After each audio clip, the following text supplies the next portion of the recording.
il peut y avoir dans des grandes maisons comme nous, qui ont un passé, qui ont des marques très liées à un usage, en l'occurrence celui de la télé, la fausse idée de se dire, pour s'adresser aux jeunes, il faut avancer masqué. Il ne faut pas dire qu'on s'appelle TF1. On va créer une nouvelle marque, on va créer une nouvelle offre. Moi, j'ai toujours été convaincu que TF1 n'était pas un problème. Et que quand tu regardes Koh-Lanta, tu ne te dis pas « Oh là là, c'est affreux, c'est TF1 ». Et pourtant, tu as 12 ans, tu as 13 ans, tu as 15 ans. Et que l'important, c'est de montrer à ce public que TF1, ça peut être cool.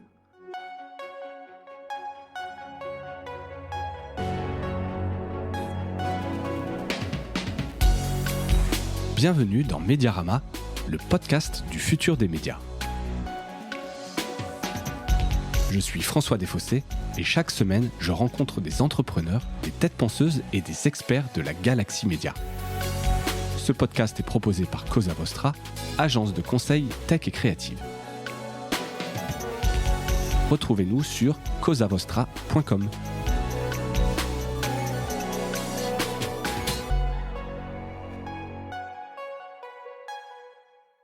Bonjour à toutes et à tous et bienvenue dans ce nouvel épisode de Mediarama que j'ai le plaisir de partager aujourd'hui avec Olivier Ravanello. Olivier, Salut. Bonjour. Merci d'avoir accepté cette invitation. Donc Olivier, tu es le directeur de l'info digitale du groupe TF1. Ouais.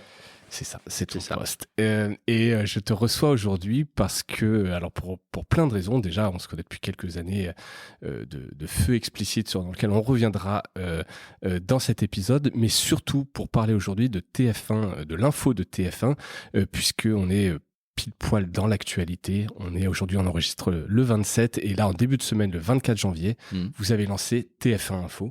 On a lancé parce qu'effectivement, disclaimer, Cosa Vostra vous a accompagné dans la refonte UX, UI de ce projet.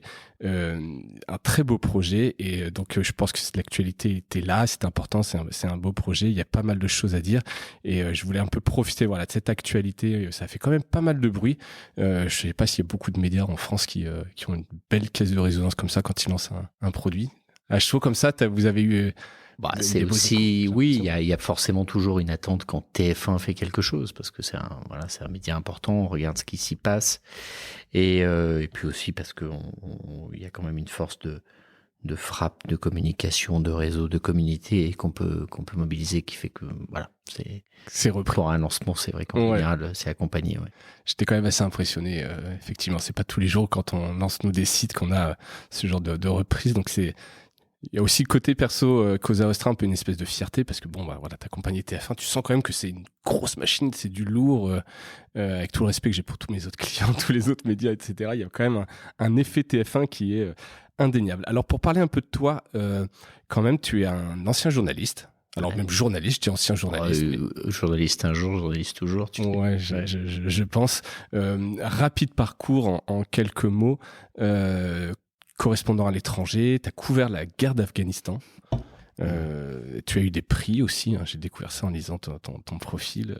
Deuxième prix de Bayeux pour un reportage en Israël.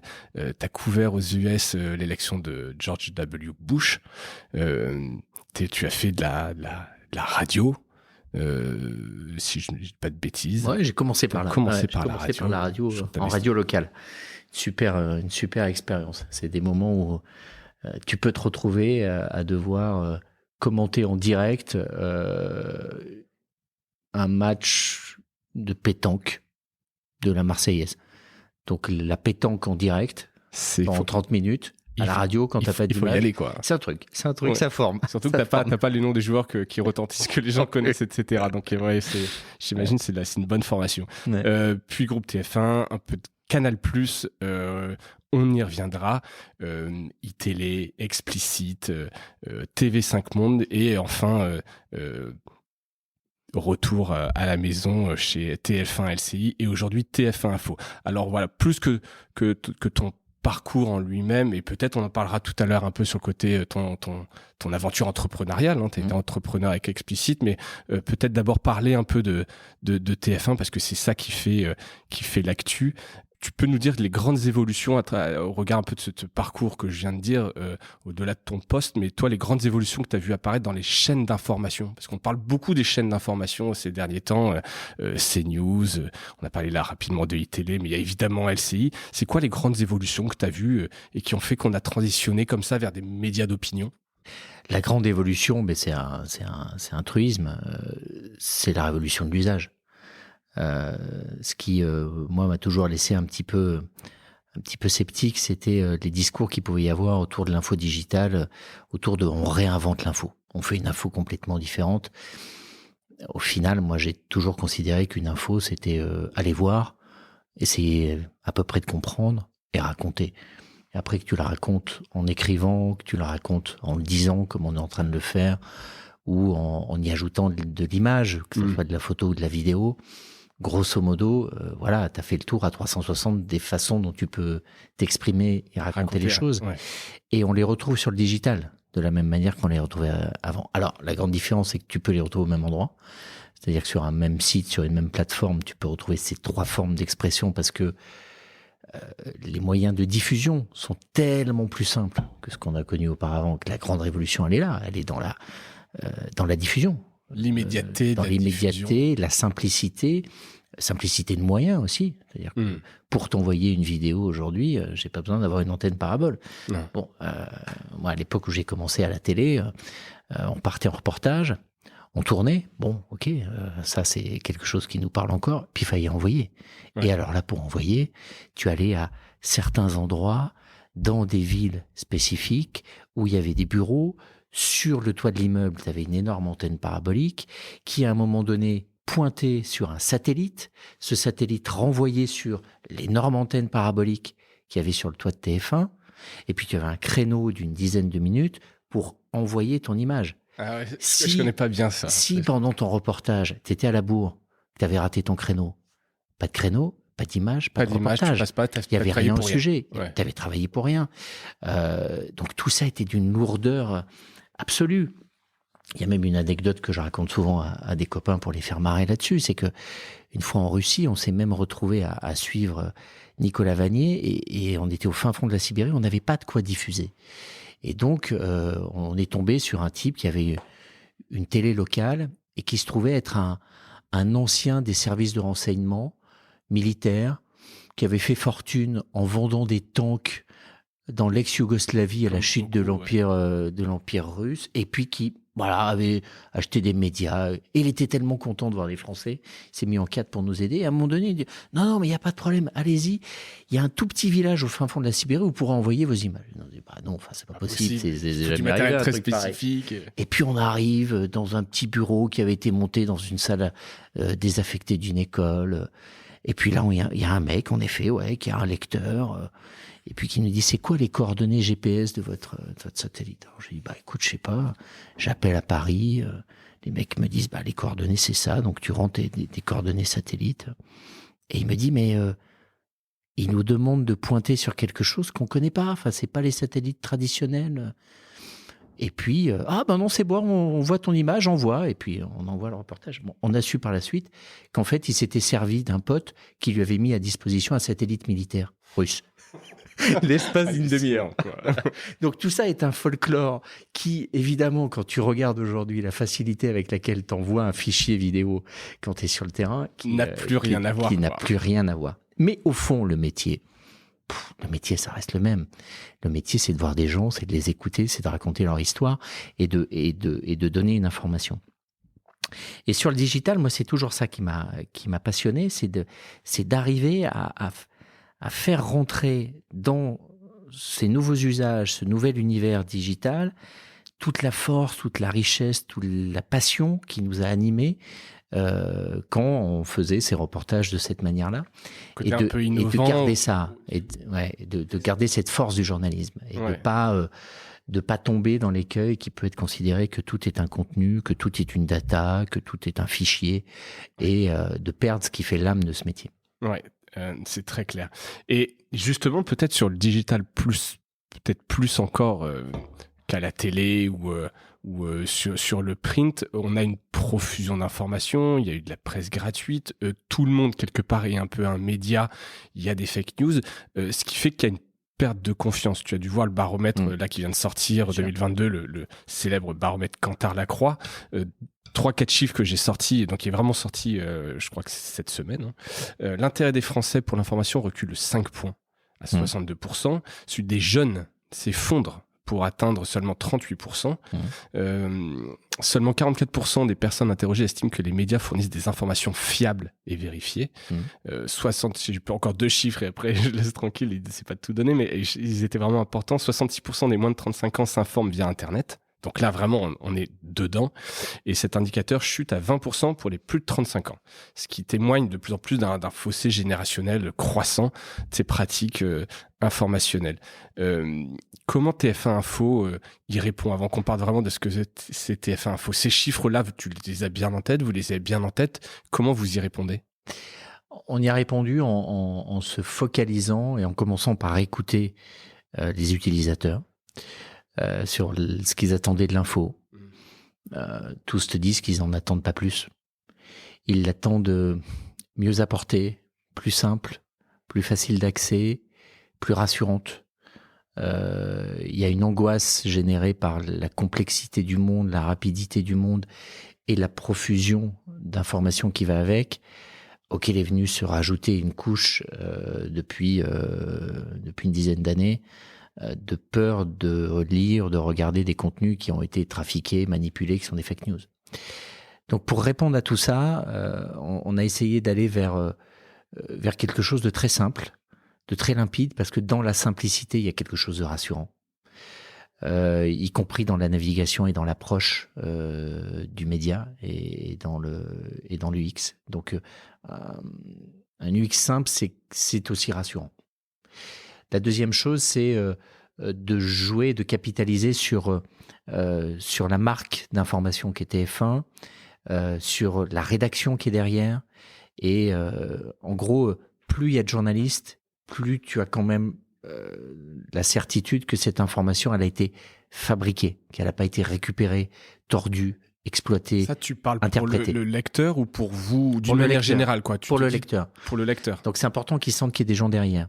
C'est important de montrer qu'il y a des incarnations, mais que ces incarnations, c'est pas simplement les gens qu'on voit dans le petit écran et qui prennent la lumière. C'est aussi les reporters de terrain. Donc c'est pour ça qu'on développe une offre sur les réseaux sociaux qui va mettre encore plus en avant les reporters de TF1 et de LCI. Qu'on ne voit pas forcément à la pas télé. Systématiquement. Pas systématiquement. Exactement.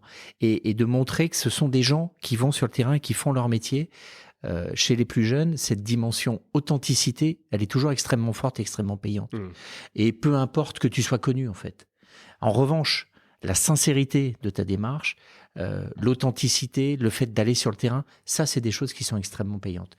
Donc, on essaye de pousser un peu tous les feux pour aller dans ce sens-là, d'avoir une info qui soit, encore une fois, très simple, facile à authentifier, à identifier, et puis d'avoir quelque chose de nouveau, d'un peu plus attractif, pour venir répondre à ce que c'est que de s'informer sur un mobile, parce que nous, sur LCI, avant, aujourd'hui, TF1, 80% de la consommation, elle est sur le mobile.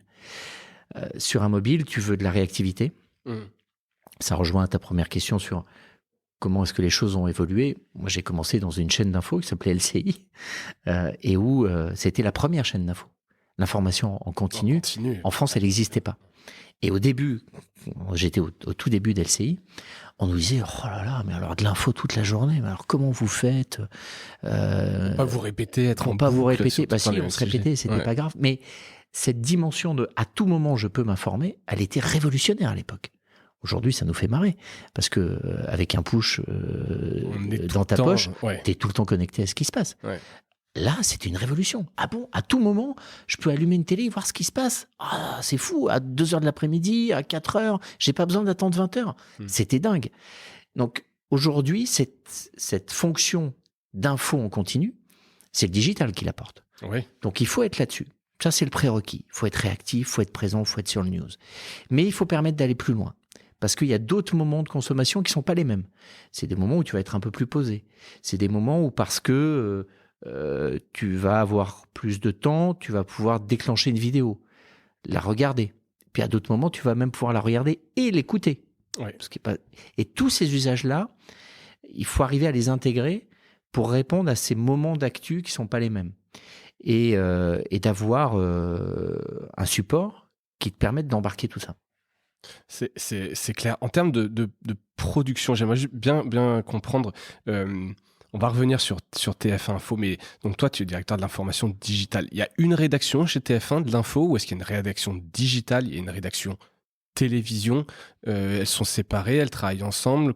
Et il y a combien de journalistes dans la rédaction de TF1? Avant, c'est dans une la question plupart, un peu candide, mais pour un peu voir. Avant, dans la plupart des médias, tu avais d'un côté la rédaction traditionnelle et puis tu avais une rédaction web. Oui. Bon. Quand on était sur un média comme le nôtre, la fonction des premiers sites web, c'était des fonctions de replay. Et ça s'arrêtait là. Et puis petit à petit quand même, il y a des choses qui ont été identifiées et comprises, et notamment le fait qu'on avait besoin de l'écrit pour générer du trafic, notamment via le recensement Google. Ouais. Et donc tu avais besoin de gens qui savent écrire et qui savent faire ça. Donc c'est vraiment venu pour des questions de référencement, d'être mieux positionné. L'écrit, LCI.fr, tout ce qui est écrit est venu de ça, pour mieux mettre en valeur le replay. Donc aujourd'hui, tu as une rédaction qui est une rédaction digitale de gens qui ont une vraie culture et un passé de journalistes print, web ou directement web, mais qui écrivent. Et qui sont dans cette exigence de réactivité, de papier simple, synthétique, anglais, voilà, qui vont fournir l'information en continu. Et puis on va, en travaillant de plus en plus en étroite collaboration avec la rédaction de LCI et la rédaction de TF1, voir comment le travail des journalistes de TF1 et de LCI peut venir enrichir le nôtre. Enrichir, parce que les reportages sont une valeur ajoutée extraordinaire. Ouais. Donc voilà, unique. On les édite.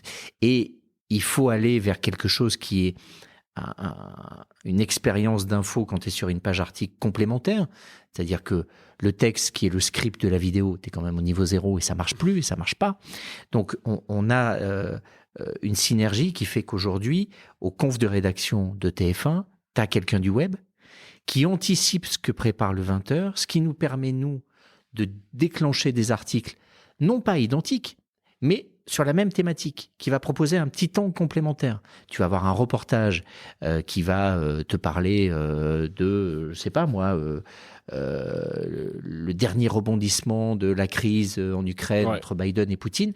Nous, on va faire un encadré pour peut-être reposer les cartes choses, ou les dates clés ou les choses comme ça.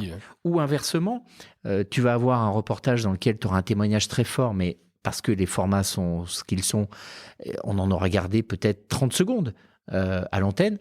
Nous, on va faire en écrit toute la vidéo, toute l'interview de cet entretien sous forme d'entretien approfondi que tu pourras lire en te posant, en écoutant et en lisant vraiment ce qu'a voulu dire cette personne. Donc, on est complémentaires dans l'offre de manière à ne pas avoir à fabriquer en plus des choses sur le digital.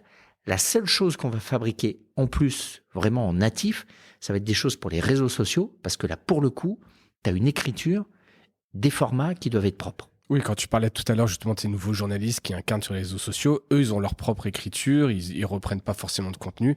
Vous avez, entre guillemets, compris que c'est pas juste pousser du contenu, etc. Il faut des écritures un peu propres. Il faut des écritures, qui soient dédiées, il faut de la post-prod derrière, il faut du motion design, il faut tous les codes qui font que un nouveau public, une génération Z, va se sentir à l'aise avec ça. Mais ce qui est important aussi, et qui a été une réflexion chez nous, qui pour moi a été la première chose qu'on a posée, c'est de se dire TF1 n'est pas un problème. La marque TF1 n'est pas un problème. Il peut y avoir dans des grandes maisons comme nous, qui ont un passé, qui ont des marques très liées à un usage, en l'occurrence celui de la télé, la fausse idée de se dire, pour s'adresser aux jeunes, il faut avancer masqué. Il ne faut pas dire qu'on s'appelle TF1. On va créer une nouvelle marque, on va créer une nouvelle offre. Moi, j'ai toujours été convaincu que TF1 n'était pas un problème. Et que quand tu regardes Koh-Lanta, tu te dis pas « Oh là là, c'est affreux, c'est TF1 ». Et pourtant, tu as 12 ans, tu as 13 ans, tu as 15 ans. Et que l'important, c'est de montrer à ce public que TF1, ça peut être cool. Et que les gens de TF1, ils peuvent faire des trucs cool. Ouais, c'est des bonnes questions parce que c'est pas... Et c'est marrant, et dans leur grand écart, ou pas idéologique, mais l'humanité, on a travaillé un peu avec eux, on se pose la question, est-ce que les gens partageraient un article de l'humanité sur les réseaux sociaux, alors que des fois, ils ont des super articles, du super contenu, des super valeurs, mais est-ce que la marque l'humanité, tu vois moi, j'ai une réponse, mais c'est la mienne. Mais, c'est tellement beau. Le oui, mot est tellement beau. Le mot est tellement beau. Il colle tellement. C'est le plus beau mot, le plus beau titre. Il colle tellement aux valeurs des Ouais, jeunes. ouais. Évidemment que Parce qu'on avait justement fait un projet qui s'appelait Partage Social Club, qui était un média à l'Anaosis, où c'était avant Brut, et qui était vraiment toutes les valeurs de l'humanité, mais justement avec une autre étiquette qui s'appelait Partage Social Club, et ça marchait très bien. Alors après, il y a eu des soucis de monétisation, il faut savoir trouver des sponsors, etc. Mais en se disant, les jeunes, aujourd'hui, l'humanité, ça leur parle pas, pour eux, c'est les syndicats, c'est un autre monde, c'était très compliqué. Mais peut-être qu'effectivement, il y a un travail à faire, et donc vous avez pris ce parti-là. Une fois que tu as développé cette audience, il faut quand même bien que tu la fasses revenir à la maison, j'allais dire. Oui, et alors après, tu peux monétiser sur une nouvelle marque. C'est ça, mais tu crées autre chose. Tu vois, tu crées autre chose. Tu crées autre chose. Tu crées autre chose, des nouvelles verticales. Ce que vous avez fait en rachetant des minutes buzz, Vertical Station, etc. Mais donc vous, là, pour le coup, sur l'info, TF1 Info, donc la marque TF1. Ouais. Et alors, justement, tu le disais, c'est la réunion de LCI, LCI.fr, le JT. C'est pourquoi? C'est pour avoir une marque plus forte, ou c'est parce que c'était compliqué de communiquer sur 3 marques? Est-ce que c'est... Non, c'est pour avoir en effet une marque plus forte, plus englobante, oui, encore une fois, plus identifiée, avec cette conviction que cette marque très forte n'était pas un obstacle. Donc on n'avait pas de problème pour y aller, pour la travailler et pour faire un produit qui s'appuie dessus, et qu'on avait que des avantages en fait à s'abriter sous cette marque ombrelle, à l'intérieur de laquelle tu retrouves la réactivité de LCI et les contenus un peu plus approfondis des différentes éditions des JT. Ouais. Je pose la question, une fusion M6 TF1, c'est important d'avoir un TF1 Info fort dedans? On ne s'est pas posé la question. Le projet a 2 ans. Et le projet de fusion n'était pas du tout dans les tuyaux. Donc, c'est pas lié. C'est pas en réponse, c'était un projet que vous aviez déjà, que vous cherchiez qui doit être beaucoup plus simple, en fait, aujourd'hui. Au-delà de cette histoire de fusion, c'était pour savoir. Mais effectivement, avoir une marque d'info, quelque part, c'est beaucoup plus simple, beaucoup plus lisible pour tout le monde. Oui. Et en plus, dans la façon dont on l'a voulu, c'est une marque qui est capable, à l'intérieur, d'abriter d'autres marques. Aujourd'hui, tu as des opérations spéciales au Trésor qui sont devenues des vraies marques à part entière. SOS Village, c'est une opération qui dure depuis plusieurs années. Il y a plein de villages qui revivent grâce à des gens qui rachètent une boulangerie parce qu'ils ont vu le sujet dans le Trésor. Ça vit presque tout seul. C'est presque des rubriques, des univers qui peuvent avoir leur et propre... et qu'il faut faire exister en tant que tel. Donc le site aujourd'hui permet ça. Dans l'architecture qu'on a bâtie ensemble, la dimension offre, c'est une dimension horizontale qui est assez quali. Tu peux faire vivre une marque plus petite que TF1 Info ou une marque complémentaire à l'intérieur de ça. Tu peux faire vivre LCI, tu peux faire vivre les JT, tu peux faire vivre le 20h vous répond, tu peux faire vivre SOS Village, etc. etc. Ouais, c'est une super ombrelle qui rappelle qu'on est chez TF1 dans un univers info et dans lequel il peut y avoir LCI. Bien sûr, effectivement, demain, qui d'ailleurs continue de vivre. On l'a vu d'autres marques qui pour autant ne sont pas ne souffrent pas d'être sous la marque ombrelle. Elles vivent complètement. Et pour les rédactions, comment elles s'adaptent à cette segmentation des contenus? Est-ce qu'au quotidien, pour elles, TF1 Info, ça change quelque chose? Non, parce que tout le travail de préparation des fondations qui passe par rapprocher des rédactions, les faire travailler ensemble, mettre en place des process, faire en sorte que les gens se connaissent et se comprennent. Moi, quand je suis arrivé, il y a encore des gens qui m'ont dit je comprends pas, c'est toi le service informatique? Alors non, je fais pas le service informatique. Mais voilà,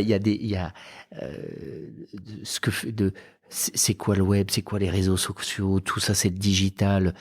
Il a fallu faire beaucoup de travail d'évangélisation, de décloisonnement pour que chacun comprenne ce que fait l'autre, d'apprendre aussi à faire connaissance, parfois des cultures, des parcours qui sont différents, des a priori qu'il faut faire sauter.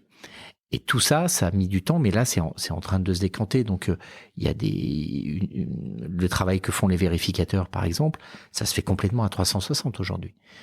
C'est des gens de TF1, de LCI, du web qui travaillent ensemble, qui font des propositions. C'est parfois les gens du web qui commencent une enquête et puis elle va se finir dans le 20h. Parfois c'est le 20h qui dit tiens, on aimerait bien un truc là-dessus. Au web, on travaille à l'écrit. Ils vont prendre un digest pour le mettre à l'antenne. Enfin, tout ça fonctionne de plus en plus en synergie. Ça, c'est plutôt cool au quotidien. C'est plus ça, c'est agréable, cool. Quoi. C'est plus... Mais ça se fait pas en 2 heures. Non, j'imagine surtout encore plus dans une maison comme TF1. C'est forcément... C'est l'avantage de bien connaître cette maison. D'une certaine manière, moi, la plupart des gens qui sont aujourd'hui et toujours à la rédaction de TF1, c'est des gens avec qui j'ai bossé quand j'avais 25 ans. Julien Arnaud, voilà, on a fait nos premières piges ensemble. Ouais, donc ça aide forcément. Gilles aussi. Donc voilà, je comprends leur métier, je comprends leur façon d'approcher les choses, et ce côté passerelle, il est plus simple. Ouais, j'imagine bien. Vous avez des objectifs pour c'est quoi les objectifs chiffrés en fait? Qu'est-ce que vous pilotez? Alors toi, t'es côté forcément plus rédaction, mais plus globalement, je pense que t'es quand même aussi un peu intéressé au succès dans le sens faut que ça marche quoi. Non, qu'est-ce qui pilote au quotidien? Donc je rappelle, c'est un modèle gratuit. Ouais. Vous incitez quand même pas mal à ce que les gens s'enregistrent, notamment pour le JT personnalisé sur lequel on va revenir dans quelques instants. C'est quoi tes KPI pour parler un petit peu business? Qu'est-ce qui te pilote? L'enjeu pour nous, c'est de faire progresser l'app. On a pris du retard. Progresser l'app en termes d'usage, de téléchargement? De téléchargement. De téléchargement. On a pris du retard là-dessus. Et c'est pas un retard que tu gagnes facilement parce que les habitudes sont une fois que ton mobile est plein d'app, en faire rentrer une nouvelle, c'est de plus en plus compliqué aujourd'hui. Donc on a un gros enjeu là-dessus. Et c'est pour ça qu'on a développé le JT personnalisé. C'était pour donner une raison de plus de télécharger l'app. Parce que de dire, tiens, TF1 te donne de l'info, bah oui, enfin c'est un peu le minimum. C'était un peu le cas aussi, en fait, on pourrait le dire en poussant. Et puis c'est quand même bien le moins. Enfin oui, vous êtes TF1, vous faites de l'info, bon, et so what, c'est quoi le plus? Et le plus, c'est clairement le JT personnalisé, parce que ça, tu le trouves nulle part ailleurs. Et la réalité, c'est que l'usage est dingue. C'est vraiment top. Donc, on pense que c'est un vrai levier. C'est un vrai levier. Et que l'application, elle était dans le top 2 des applications les plus téléchargées ces derniers jours. Depuis lundi. Depuis lundi. Donc ça, c'est... Et tu me disais que vous n'aviez pas payé. Donc ça, c'est important de le dire. C'est du vrai. Il y a un vrai effet d'annonce autour de ça. Le JT personnalisé, tu veux peut-être le présenter en quelques secondes. Ouais, c'est un truc, à l'origine, je travaille avec 2 personnes qui sont, enfin, énormément de gens qui travaillent dans cette maison et qui ont accompagné ce projet et qui sont extrêmement talentueuses. Et si ce projet a pu aussi être mené, c'est parce qu'on a la chance dans une maison où tu as beaucoup de ressources. Tu le disais au début sur la com, par exemple. Mais il y a quand même une personne qui s'appelle Julien Laurent, qui est en quelque sorte mon binôme, et qui est d'un talent dingue, d'une finesse dans l'approche. C'est le responsable produit et marketing de TF1 Info, et qui, quand comme moi, tu as un parcours journalistique, est quelqu'un d'extrêmement précieux parce que en 2 temps, il traduit mon intention éditoriale en usage, en développement, d'optimisation, en produit, et derrière, en monétisation possible. Et ça, ce ping-pong, franchement, il est extraordinaire. Et Julien a pour ça un talent fou parce que lui aussi est intéressé par les contenus, s'intéresse à l'édito, est en contact avec la rédac. Donc on fonctionne vraiment en binôme et c'est quelqu'un sans qui ce projet aurait pas du tout pu aboutir. Bon, faut pas que j'en fasse trop parce que on va finir par nous le piquer, mais je pense qu'il est bien picousé. Mais c'est vraiment quelqu'un d'extraordinaire. Et puis et c'est ça aussi parfois qu'on trouve dans ces maisons, c'est des ovnis. Il y a un ovni, c'est Yannick Ezard. Yannick Ezard, il est journaliste. Moi, je l'ai connu à l'époque à iTélé. Il était très jeune journaliste. Je crois qu'il a démarré à Nice Matin. J'ai appris il y a quelques jours par Damien Allemand. Ah bah voilà. Et à iTélé, il faisait l'écho. Et puis, il était à mon bureau en face. Donc, on a appris à faire connaissance. Puis, on s'est retrouvés ici. Et c'est quelqu'un qui a tout le temps des antennes partout, qui s'intéresse à tout et qui s'intéresse à la tech, qui s'intéresse aux innovations. Et Thierry Tuillier, le patron de l'info, a eu le pif de se dire, mais alors, c'est très bien, tu t'intéresses à tout ce qui est nouvelles techno et t'en fais des sujets, mais en plus, tu vas aussi t'intéresser aux nouvelles techno qui peuvent nous servir et nous être utiles. Donc, on a un journaliste qui est aussi en charge de l'innovation de l'info. C'est-à-dire que, voilà. C'est un poste officiel. C'est-à-dire c'est que un poste officiel. Il est en charge de l'innovation de l'info. Il est en charge de l'innovation. Et dans toutes les idées qu'il voit passer, dans toutes les innovations, à chaque fois, il se dit, mais ça pourrait pas être bien un truc chez nous, ça, ou pas? Et voilà. Et Yanni, tu le croises dans le couloir, à chaque fois, il a 2 projets dans sa besace. On dit, tiens, on pourrait faire ça, on pourrait faire ça. Et ça crée une émulation. Et entre Yanni et Julien, ça a créé une émulation géniale autour de JT personnalisé, parce que Yanni avait cette idée de, tiens, voilà, le JT, c'est une playlist, un conducteur, c'est une playlist. Pourquoi cette playlist, est-ce qu'on pourrait pas la donner à l'utilisateur, qui pourrait même rentrer dans la playlist et choisir ce qu'il veut, et puis peut-être qu'on pourrait même arriver à faire bosser un algorithme derrière. Enfin, tu avais la vision globale. Et puis, tu as un Julien avec ses équipes qui est là et qui décode. Ah mais oui, on pourrait brancher ça, on pourrait faire ci, on pourrait faire ça, ça pourrait marcher. Et moi, l'intuition que j'avais aussi, c'était de se dire que sur de l'info gratuite comme la nôtre, tout notre enjeu, c'est de créer de la valeur. Comment tu crées de la valeur sur une information qui, par ailleurs, est diffusée et monétisée au grand public à 7-8 millions de personnes dans la journée via la télé? Comment tu fais pour créer de la valeur? Est-ce que tu fermes, tu mets un firewall et tu dis, il y a certains contenus qui sont réservés aux gens qui vont payer? C'est un gap, les gens de la presse écrite s'en rendent bien compte, qui est quand même extrêmement compliqué. Ouais, c'est compliqué. Donc, comment tu crées de la valeur?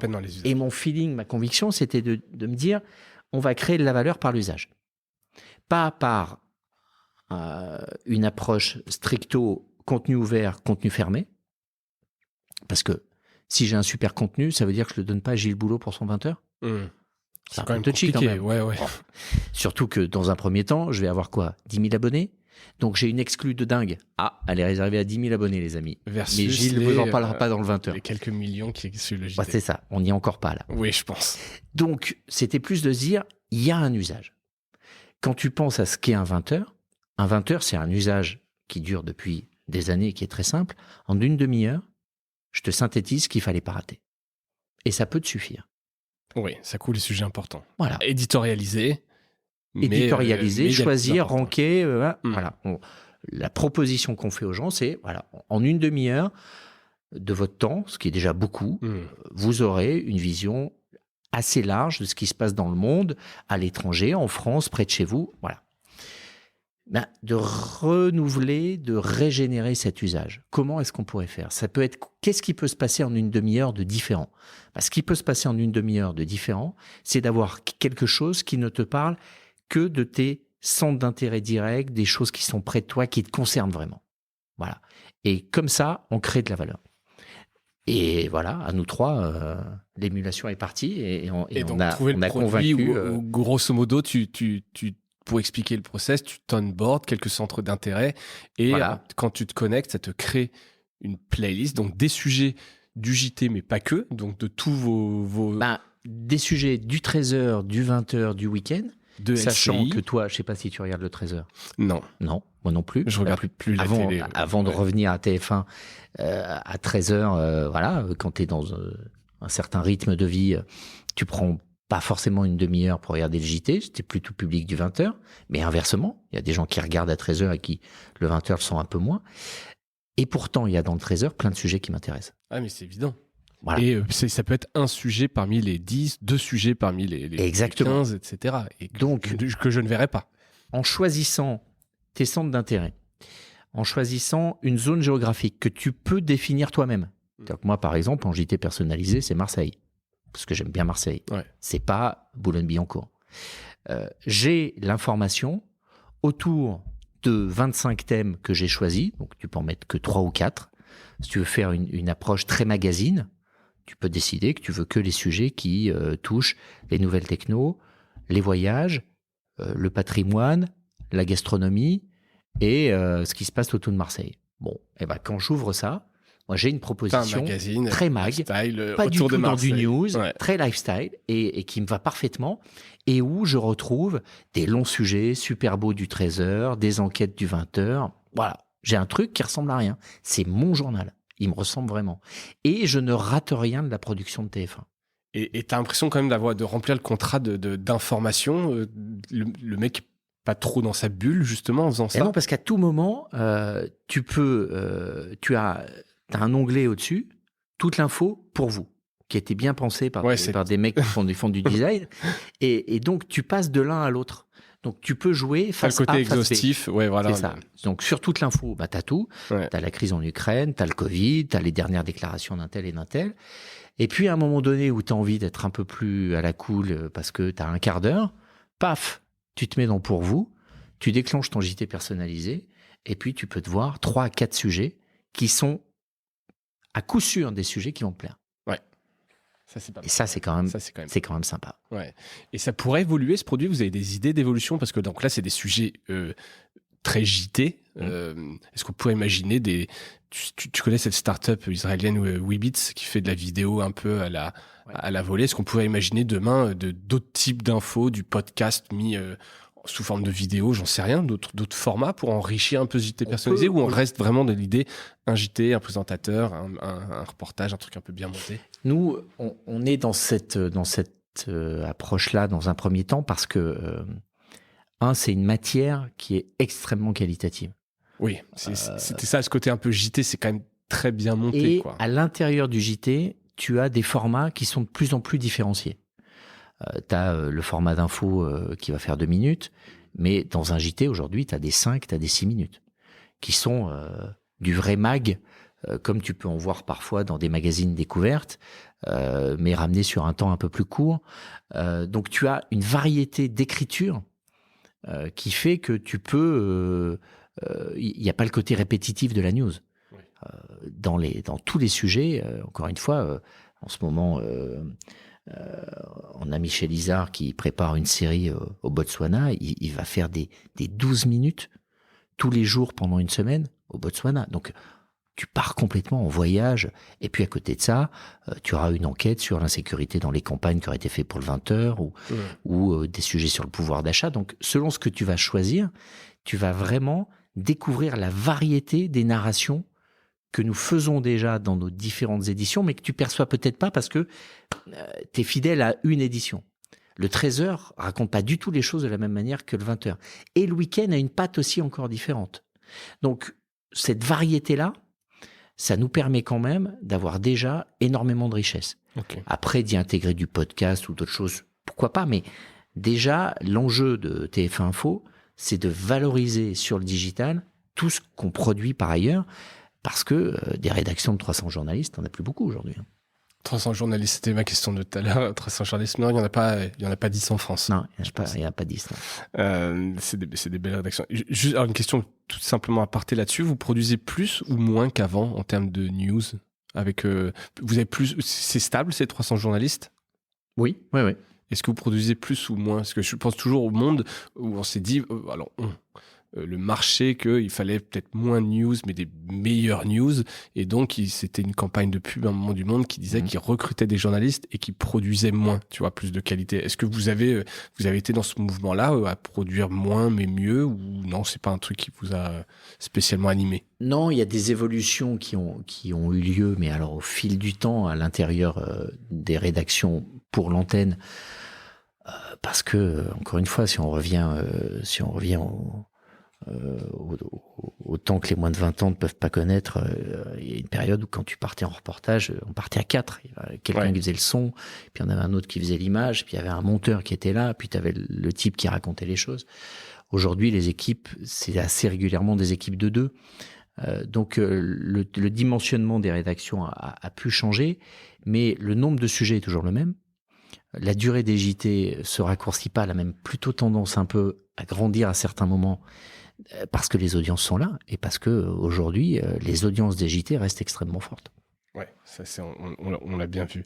Voilà, c'était la petite aparté. Et je reviens donc sur un point de tout à l'heure où ce qui pilotait un peu ce qui allait donner le fait que ce soit une réussite ou pas. Donc tu parlais du nombre d'installations et donc il fallait créer un usage et donc il y avait le JT. Est-ce qu'il y a d'autres choses en termes de le nombre de vues, le nombre de visites, sur la monétisation des objectifs de TF1 Info? On a des objectifs évidemment en visite parce que voilà, plus on a de trafic et mieux c'est. Avec toujours, et c'est moi ce qui m'étonne dans les comparatifs, dans les rankings qu'on peut avoir entre différents médias, c'est que parfois j'ai l'impression qu'on compare des choux et des carottes parce que une audience digitale, c'est une addition d'audience d'un article, plus un autre article, plus un autre article, plus un autre article. Bon. Il y a des médias, et je pense notamment aux médias print, qui, dès lors qu'ils ont complètement achevé leur bascule, Le Figaro, Le Monde. Ouest France, c'est-à-dire qu'on écrit d'abord pour le web et ensuite on en garde une partie pour le print. En reverse, ouais. Là où avant, c'était l'inverse. Ouais, clairement. De fait, leur production web, les pensées pour le digital, a augmenté. Bien sûr. Elle a augmenté, puisqu'en gros, tout le monde commence par écrire pour le web. Et puis, il y aura une version print. Donc déjà, en termes de puissance, c'est pas la même chose. Nous, quand un journaliste part pour faire un reportage pour le 20h, il fait un reportage pour le 20h. Oui, et ça compte pas dans le classement ACPM. Et j'y arriverai pas à lui faire 3 articles dans la journée. Il peut pas tout faire. Il faut trouver un autre indicateur. Presque. Donc, il y a ça. Et puis, il y a le fait que quand tu es un grand journal régional comme Ouest France et que tu as plein d'éditions locales, bah, c'est à chaque fois plein de papiers sur Lorient, sur Brest, sur Paimpol, sur machin, qui viennent s'additionner. Ouais. Et c'est des audiences qui s'additionnent. Donc là où pour nous c'est compliqué, c'est qu'additionner, il faudrait faire grossir la rédaction sur une activité écrite qui n'est pas notre cœur de métier. Le cœur de métier étant la vidéo. Donc on est toujours dans quelque chose qu'on pilote assez finement. Ce qui nous guide aussi, c'est quand même, voilà, on est dans une entreprise privée, on est dans un groupe qui a une logique à but lucratif. À but lucratif, c'est de voir comment tu touches un modèle économique. Et on est assez heureux de voir qu'on y est à l'équilibre économique, ce qui sur l'info digitale est pas forcément non plus un truc évident. Médias qui continuent de perdre de l'argent, où l'actionnaire doit remettre au pot, où c'est tout juste la TF1 Info, l'info digitale est bénéficiaire. Pas bénéficiaire, on est à l'équilibre. Vous êtes à l'équilibre. Ouais. Et on revient de loin. Ça. Et vous revenez de loin. Mais je comprends ton point effectivement de tout à l'heure sur le fait que oui, quand vous produisez, si la moitié de la rédaction produit pour le JT, bah, c'est des choses qui n'entreront pas dans les calculs de vue, sauf si tu le redécoupes et que tu le mets, mais ce sera pas dédupliqué. Il faudrait en fait une espèce d'indicateur différent ou additionner vos parts de marché de la télé plus ce qu'il y a sur la CPM et mixer, tu vois, avoir une espèce de reach, quoi. En tout cas, donc je comprends l'idée. Et malgré tout, je pense qu'on vous demande régulièrement où vous en êtes dans les classements et que c'est ça. Donc ça. Voilà, on répond et puis ces classements sont publics, mais ils sont pas forcément révélateurs de ce qu'on veut faire en fait. Et c'est pas ce qui pas forcément ce qui nous guide, ce qui vous guide au quotidien, quoi. Très clair. Rapidement sur la data, vous avez une politique, donc on disait c'est un peu le cœur de, tu sais, par exemple sur MyTF1, tu dois te créer un compte. Là pour le JT, il faut se créer un compte. Ça devient quelque chose de très important. Comment vous travaillez ça, le recueil et l'exploitation de la data? Déjà on le travaille dans le cadre légal et stricto légal, avec un cadre français qui est autrement plus contraignant que le cadre international, avec des intermédiaires, des plateformes de monétisation qui souvent sont anglo-saxonnes et qui donc se contrefichent des précautions qu'on peut prendre en France. Donc ça nous limite aussi en partie. Ouais. Mais néanmoins, oui, on va sur cette dimension data, on y va doucement. Parce que c'est une façon de mieux monétiser nos contenus. J'ai pas d'approche idéologique là-dessus. C'est-à-dire qu'il y a sans doute beaucoup d'efforts de pédagogie, ou peut-être que les choses vont se faire aussi un peu naturellement, les gens vont s'en rendre compte, mais au fond du fond, quand je suis sur une page, et que parce que je viens d'emménager dans mon appart et que j'ai acheté des meubles, qu'on continue de me proposer des meubles sur une gamme, un style, quelque chose qui me correspond parce que c'est ce que j'ai déjà regardé, plutôt que de me proposer une pub pour un sapin de Noël, pour un kit de rasoir ou pour autre chose. Est-ce que c'est pas mieux? Si. Mais je te parle simplement en termes d'usage, d'utilisateur. Est-ce que c'est pas mieux d'avoir une pub qui a du sens? La pub, on la consomme. Non, bien sûr. Moi, à la limite, c'est frappant sur Insta. Ouais. Il y a un gros déficit. J'ai un compte Insta planqué, je te dirai pas lequel, qui tourne autour des voitures anciennes parce que c'est ma passion. On me propose que de la pub pour des belles montres, des jolis sacs en cuir, des belles pompes en cuir. Et ça te parle? J'adore, c'est tout ce que j'aime. Donc je suis le plus heureux du monde. Ouais. La pub me fait plaisir quand je la reçois sur Insta. Et peut-être que voilà, il y a quelque chose là encore de l'expérience à trouver pour que je comprenne pourquoi les choses m'arrivent et que je me dise c'est pas si dramatique. Non, mais je pense que les médias pâtissent un peu. Ça a été le Far West quand même, la pub. Ça a été le Far West total. Sur la data, ça a été des choses qui étaient sales, au-delà même des mauvaises expériences utilisateurs, mais vraiment des gens qui abusaient. Donc là, les gens sont méfiants. Tu vois, alors que t'as raison, de manière pragmatique, une pub ciblée, c'est moins intrusif quelque part qu'une pub qui n'a rien à voir. Elle finit presque par rendre un service. Ouais, donc oui, mais les gens sont tellement méfiants. Et puis après, ces fenêtres de consentement aussi, tu as l'impression qu'en mettant non, c'est mieux et tu donnes moins de data, mais au final, tu as une moins bonne expérience. Mais je pense que les gens vont y venir doucement, mais il y a un gros travail pédagogique à faire, je pense, de la part des médias. Quoi. La pub, c'est pas mal, la pub. Enfin, tu vois, c'est pas le mal. On est d'accord. Mais il faut des bonnes expériences. C'est ça. C'est pas évident. Dernier point un peu sur TF1 Info, un peu les évolutions vers lesquelles tu vois TF1 Info aller. Globalement, que ce soit en format, en techno, si tu as des idées un peu d'évolution, comment tu sens que ça va évoluer? L'évolution pour nous, c'est d'essayer de se demander si il y a un espace pour une offre payante et qu'est-ce qu'on mettrait dedans. Vous y réfléchissez officiellement ou officieusement, c'est dans un coin? Il faut y réfléchir. Ouais. Il faut y réfléchir. Et tu vois ce que je te disais sur l'idée de se dire on va d'abord créer une expérience pour créer de la valeur. C'est parce que dès le départ, tu te dis bon, est-ce qu'il y a moyen de créer une valeur pour, in fine, la faire payer et faire en sorte de créer un abonnement payant. Sur de l'info, c'est extrêmement compliqué.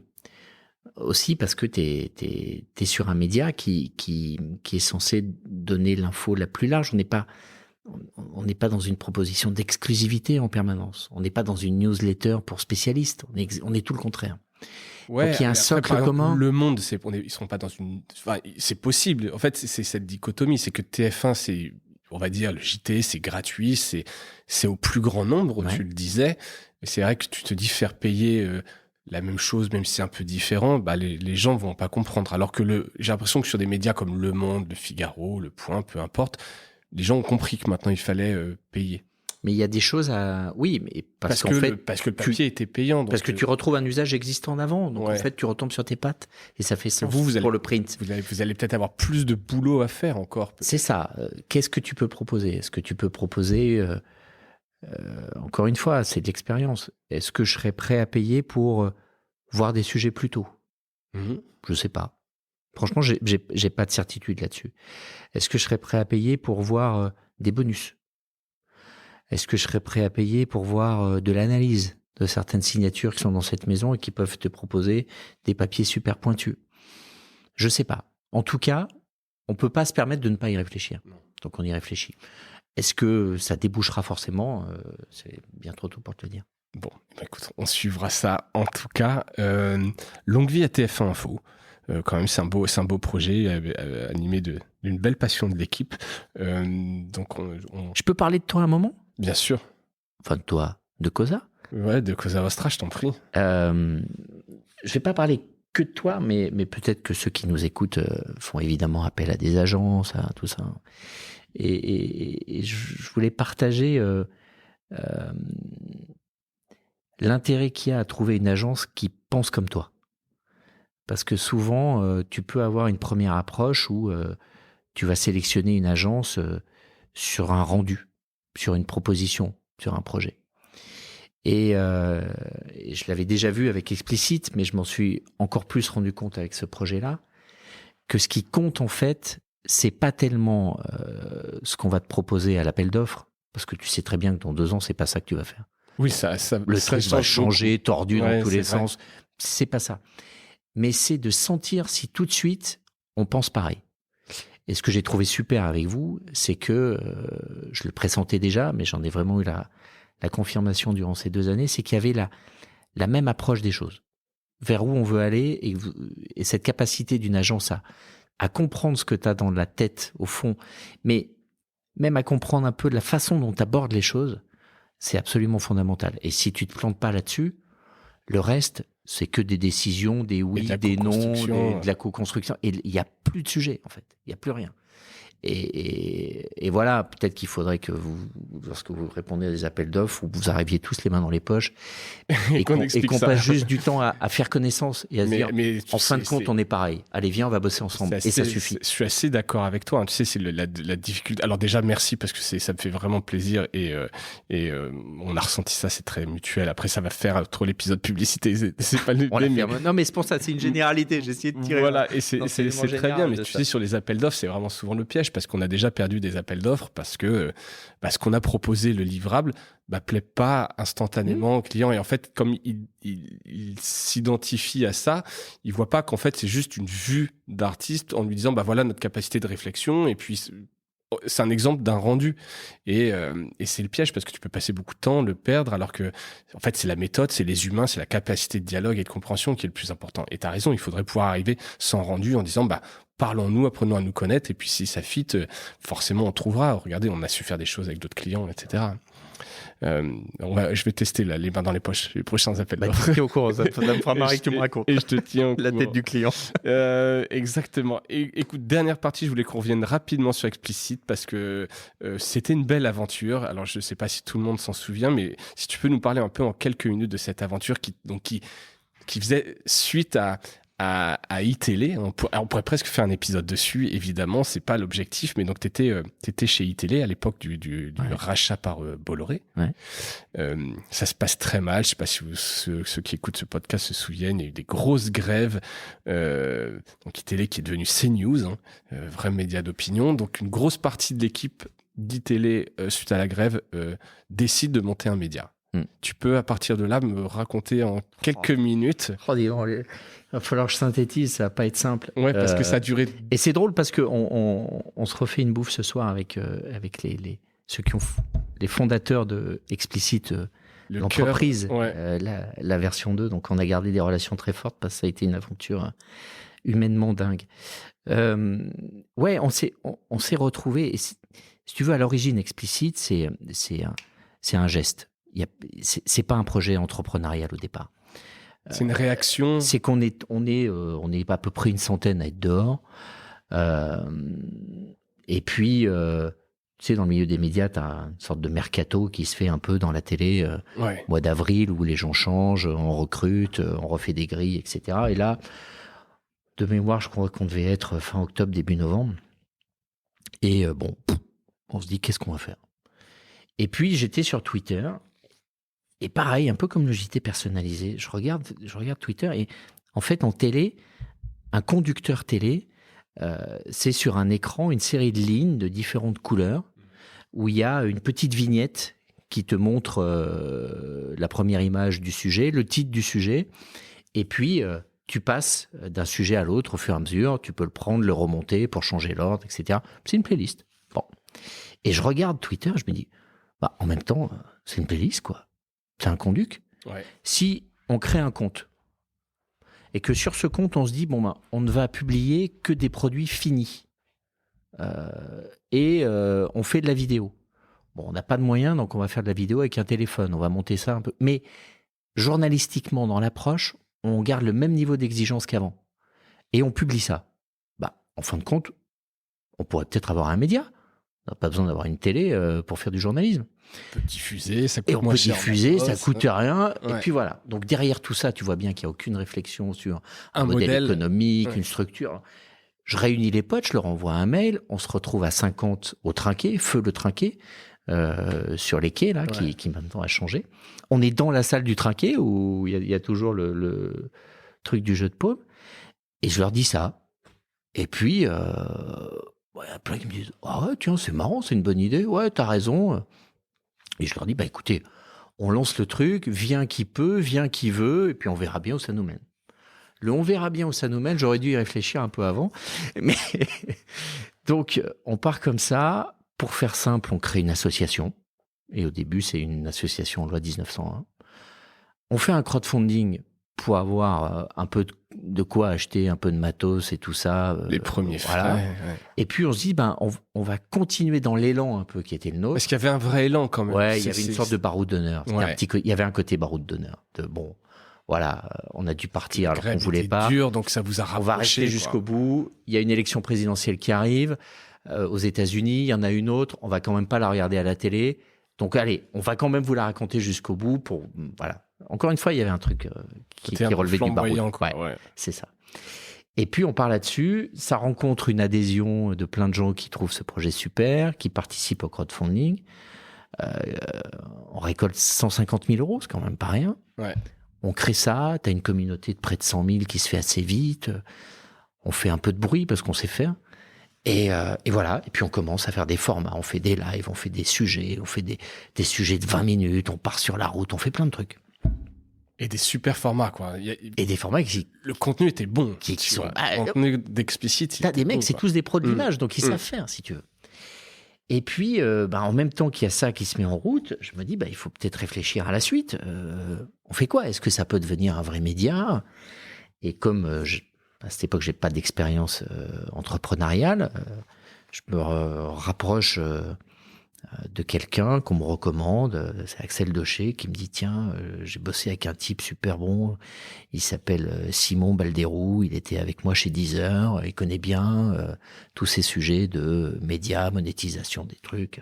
Je le rencontre. Simon était entre deux jobs et il trouve l'idée super. Et il m'aide et on monte ensemble un business plan. On réalise assez vite que le modèle économique sur les réseaux sociaux est quand même très fragile. Ouais. Donc, peut-être qu'il faut faire un site, qu'il faut faire une app, qu'il faut aller sur un modèle payant. Donc, tu vois, il y a toute cette réflexion-là qui se fait progressivement. Au passage, ça veut dire que je découvre toutes ces problématiques qui m'étaient assez étrangères. Et puis, au fil des mois, il y en a plein de l'aventure initiale qui retrouvent des boulots à gauche, à droite. Parce qu'ils n'étaient pas payés, c'était une association. Tu voilà. le dis, donc les gens vivaient sur le chèque qu'ils avaient pris, sur du chômage. C'est ça, et vous venez, vous cherchez, vous pouvez pas, c'est pas un problème. On essaye un peu d'entretenir la flamme, le temps de réfléchir à un autre truc. Ouais. Et puis au bout de 6 mois, tu as quelque chose qui est un peu plus abouti, qui ressemble à un projet entrepreneurial. Tu te dis, on va aller faire une levée de fonds. Et puis maintenant, il faut monter une boîte. Ouais. Donc on crée une boîte, on monte un actionnariat. On met du fric dans l'actionnariat, et qui vient? Et là, tu vois que l'aventure entrepreneuriale, c'est autre chose. Ah, oui, donc voilà, on s'est retrouvé une dizaine à porter ça. Et puis, on s'est lancé dans cette aventure où on a développé un site, sur un modèle développé une app, sur un modèle d'abonnement. Qui avait une super UX.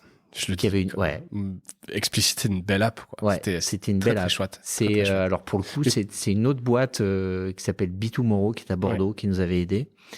Et il y avait eu ce que j'ai retrouvé avec vous, c'était ce dialogue du journaliste qui dit il faudrait que ça puisse ressembler à ça. Ouais. Et derrière, une agence qui dit, ah oui, alors attends, mais les contraintes, c'est que si tu appuies sur tel bouton, ça va pas être possible, ça va être comme ça. Et ça, c'était super riche. J'aimais bien ça. Ah, il y a eu des moments super. Et c'était un modèle d'abonnement. Ouais. Mais est-ce que c'était pas finalement trop tôt sur le modèle de l'abonnement? Je crois pas, parce que si tu vois les jours, ils ont réussi à peu près à tenir. Avec le recul, on a fait une première levée de fonds. Et en fait, l'idée, c'était de dire, on fait une première levée, on fait un premier délivrable, on fait rentrer des abonnés, on identifie un coût d'acquisition, et puis on multiplie, et on dit voilà, pour arriver à tant d'abonnés et à l'équilibre, il faut faire tant de plus. Donc on avait un pipe d'acquisition qui était assez rodé. Je me souviens qu'à l'époque, un abonné nous coûtait 90 €. Puis j'avais une discussion avec une consoeur au Figaro qui me disait, mais nous on les paye beaucoup plus. Ça nous coûte beaucoup plus cher. Et c'est le Figaro. Tu vois, ouais, donc ils ont fait l'expérience. On avait un modèle économique qui était à l'équilibre à 20 000 abonnés. C'est pas non plus délirant. Non, tu peux les atteindre. Mais je pense qu'on a péché par volonté de trop bien faire. C'est-à-dire que on s'est dit, bon, attends, on va demander aux gens de s'abonner, il faut qu'ils en aient pour leur fric, quoi. Donc, il faut avoir des contenus. Ouais, donc, et faire des contenus vidéo, c'est long, ça coûte cher. Ouais. Et on est parti sans doute sur un braquet de rédac un peu trop gros. Parce qu'on se disait, voilà, il faut qu'on publie si les gens payent, au moins un reportage par jour, quoi. Tu vois, alors qu'un reportage et puis par jour, et puis du podcast, et puis il faut que ça envoie. Ouais, c'est presque délirant de te dire un reportage par jour, c'est... C'est ça, parce qu'à l'arrivée, ce reportage, il était vu par 153 mecs. Ouais. Et je pense qu'il y en a eu un par semaine, peut-être que la promesse était presque la même. Exactement, on aurait pu y aller plus crescendo pour avoir le temps de faire cette seconde levée de fonds, qui était à moitié faite, quand on a dû s'arrêter. Donc, tu vois, il y avait quand même une traction. Mais il nous a manqué 6 mois. Bon, de toute façon, tu sais, l'entrepreneuriat, ça marche rarement du premier coup. Ce sera peut-être pour le prochain. Tu dis pas non. Non, mais on sait jamais. Je ris. Je sais même pas s'il faut dire oui ou non. Ça me fait rire. Voilà, après, c'est des rencontres. Voilà. Super. Écoute, on a fait le tour des questions que je voulais aborder. Donc, je te remercie du temps consacré. C'était un plaisir. Et puis voilà, enregistrer chez TF1, ça fait toujours plaisir aussi, tu vois. Donc c'était un vrai plaisir. Merci beaucoup, Olivier. À bientôt. Et merci à toutes et à tous d'avoir écouté cet épisode jusqu'au bout. J'espère qu'il vous a plu. Et si c'est le cas, n'hésitez pas à aller laisser une note maximale, 5 étoiles ou un commentaire sur les plateformes d'écoute. Merci et à bientôt. Salut.